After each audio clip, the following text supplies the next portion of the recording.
Les différents types de terrains où doivent évoluer les sapeurs-pompiers pour effectuer leur mission sont multiples et variés.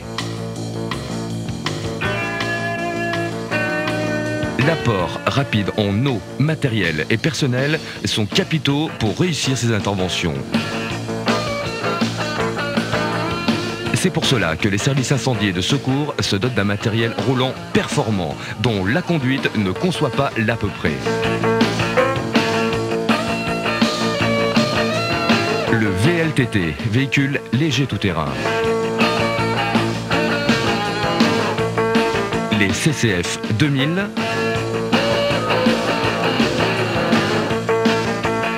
Les CCF 4000. Les CCF 6000.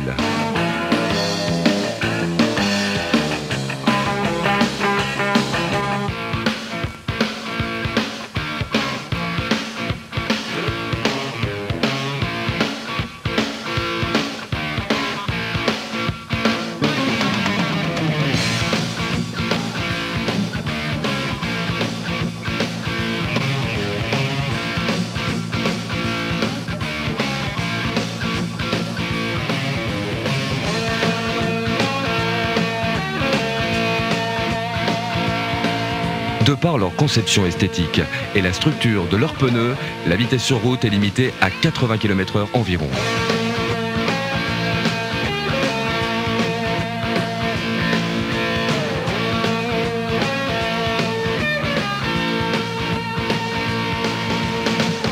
En règle générale, ils se déplacent en colonne ou en groupe d'attaque.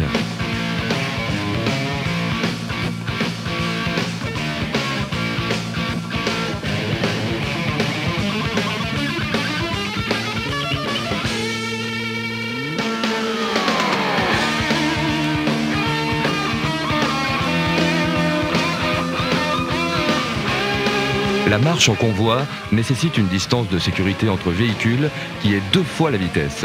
Exemple, 2 fois 80 égale 160 mètres. Également, la vitesse est réglée par le véhicule qui est derrière.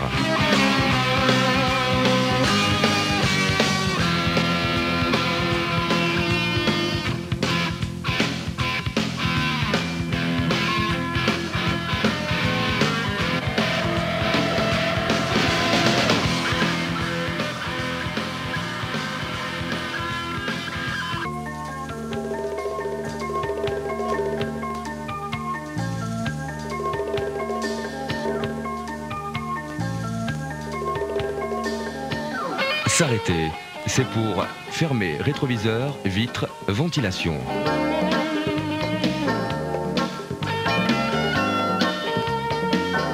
S'arrêter, c'est pour reconnaître l'état du véhicule car la route a ses surprises, notamment lorsqu'il y a eu un long trajet.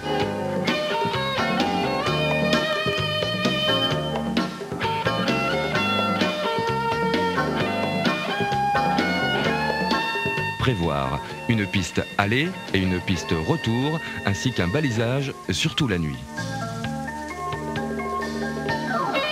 S'assurer que la piste ne finit pas en cul-de-sac.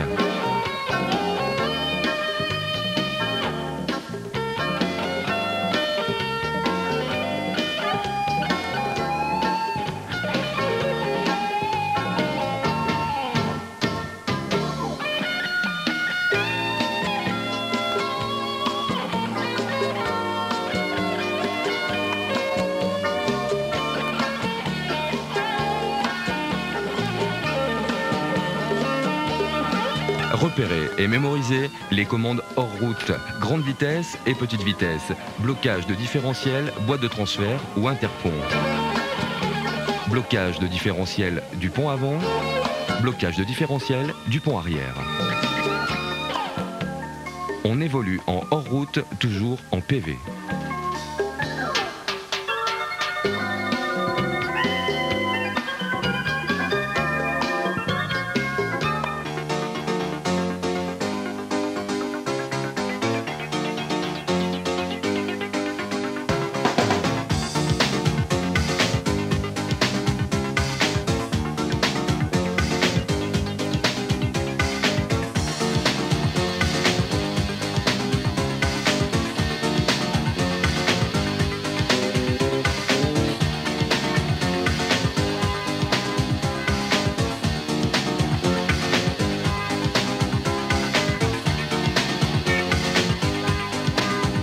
Le conducteur doit être capable d'évoluer et de s'adapter à tous les types de terrain.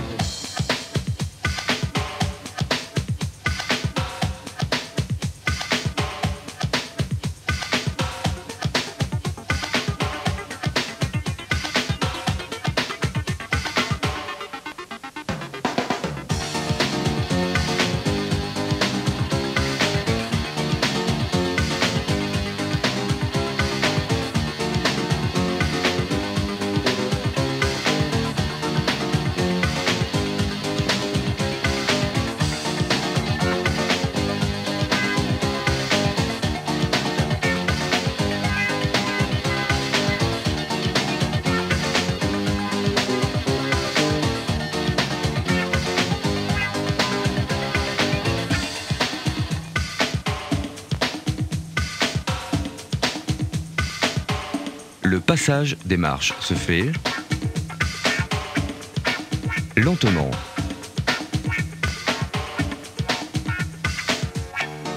perpendiculaire,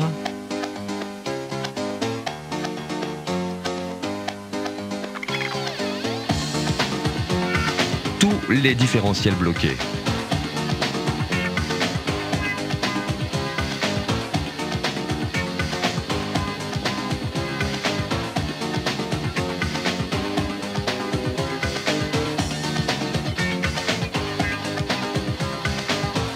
Le passage du fossé se fait à 45 degrés, lentement, de façon à laisser le véhicule se déformer. Tous les différentiels bloqués.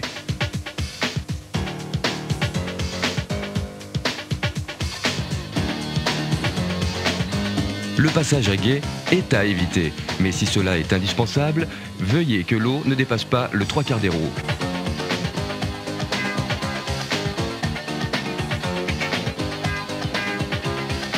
Et séchez vos freins en sortant.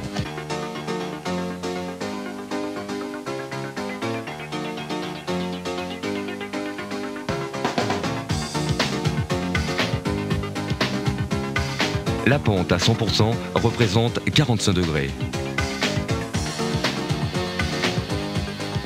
Ce franchissement ne doit pas excéder l'empattement du véhicule.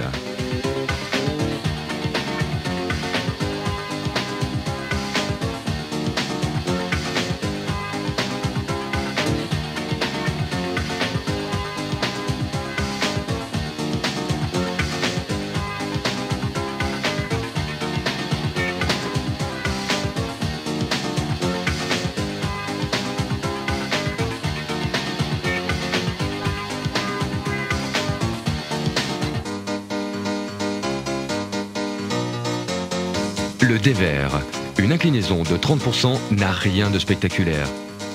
Justement, c'est tout son danger. Car l'état du terrain, son instabilité ou le mauvais amarrage du matériel ou un pneu qui éclate ou une tonne incomplète provoque un balourd qui déstabilise instantanément le véhicule. Le temps de réaction est impossible.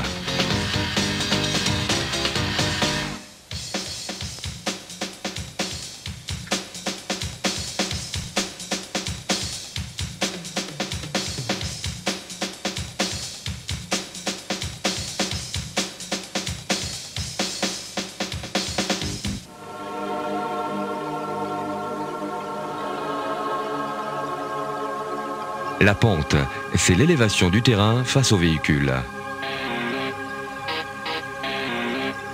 Les pieds A placés dans la difficulté. B, le repère hauteur des yeux.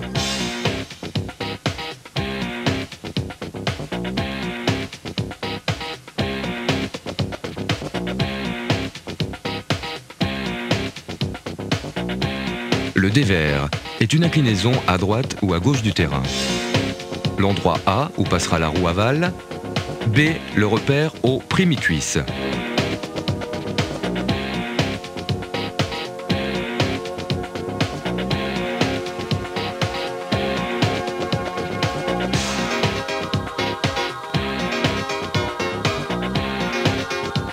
Aucune véhicule qui braque sur place ne parcourt la même distance et donc ne tourne pas à la même vitesse.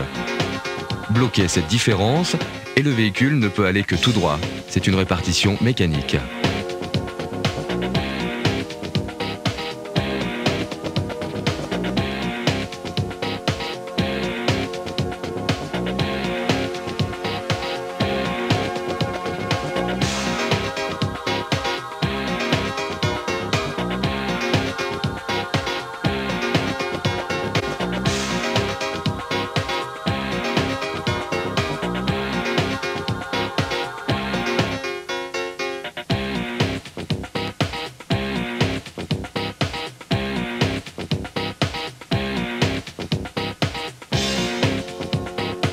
Tout comme un véhicule de tourisme, dans une difficulté, l'énergie va toujours à la roue la plus défavorisée. C'est pour cela que les blocages de différentiel ont été conçus. Pour vous démontrer clairement leur fonctionnement, nous avons volontairement et exceptionnellement filmé un véhicule dans la difficulté. Le blocage du différentiel de la boîte de transfert sur le 4x4 permanent, tout comme le crabotage du pont avant sur les 4x2, répartissent les 100% de la puissance moteur.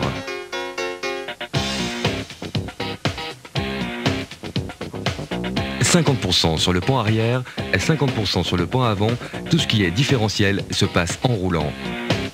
Tout ce qui est petite vitesse et crabotage de pont avant sur les 4x2 à l'arrêt. Le blocage du différentiel pont arrière répartit les 50% du pont sur les roues arrière, soit 25% par roue.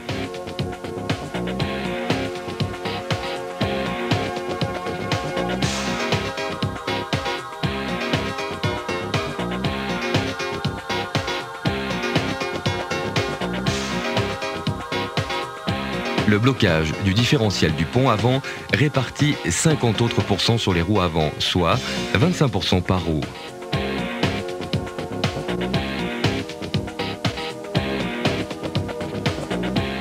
À cet instant, braquer est interdit sous peine de faire exploser les ponts. En résumé, le blocage de différentiel est une contrainte mécanique qui s'effectue en roulant sans débrayer, en répartissant sur chaque roue la même puissance moteur puisqu'il n'y a plus de différence. Le braquage ne pourra s'effectuer lorsque vous aurez libéré le pont avant.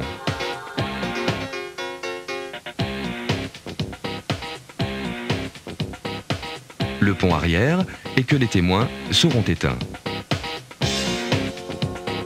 Par la suite, quand la piste est roulante, vous devez libérer le différentiel boîte de transfert, vous gagnerez en rayon de braquage.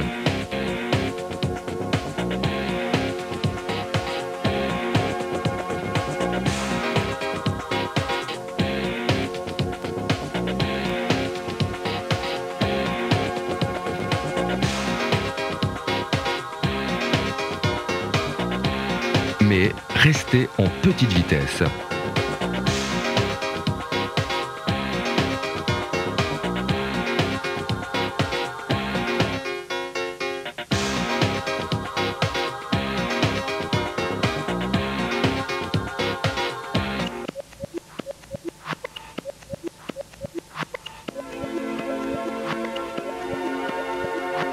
Le VLTT n'échappe pas aux mêmes règles que les poids lourds. On s'arrête pour passer de grande en petite vitesse et inversement.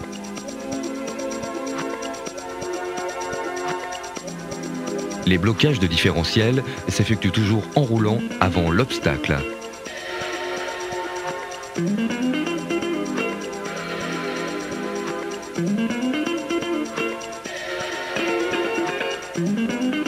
Ces engins, plus facilement maniables, n'enlèvent rien à l'utilité de la reconnaissance.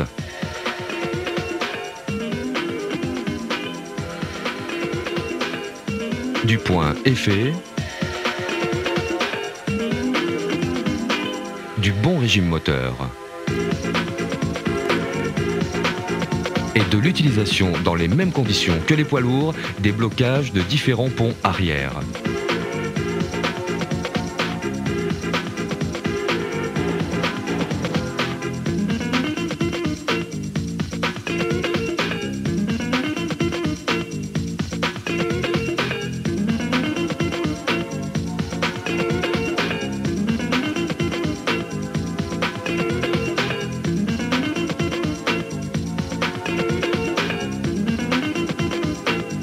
Caler le moteur reste une règle de sécurité. Il arrive lorsque le point effet est trop fort ou le régime moteur est trop bas. Mais cela prouve au moins que la vitesse est engagée.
La force motrice ne suffit plus pour sortir des difficultés. Il nous reste le treuil avec mouflage. Pour cela, nous avons les lingues acier ou les lingues nylon, la manille et la poulie.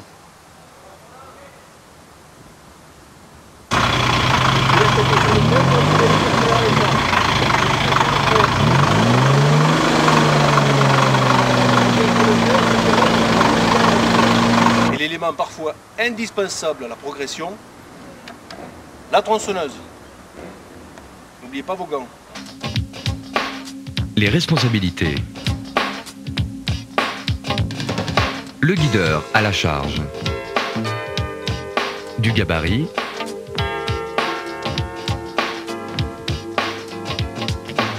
De la stabilité du sol. De l'itinéraire.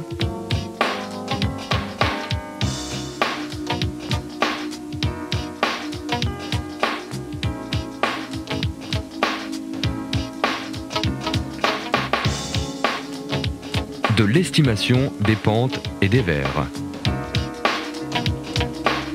Il est les yeux du conducteur.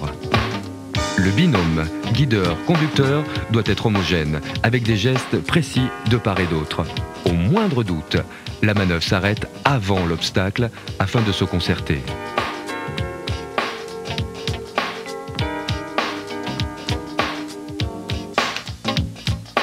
Le conducteur a la même responsabilité que le guideur, plus l'utilisation mécanique du véhicule en sécurité. Le point effet.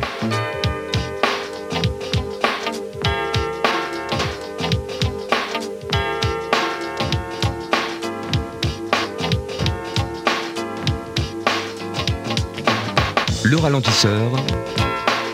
Le bon régime moteur pour garder l'adhérence, et il fait descendre le personnel au passage d'obstacles.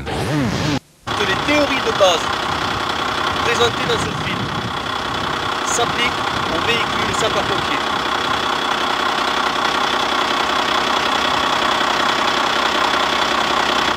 Soyez vigilants. Bonne piste et à bientôt.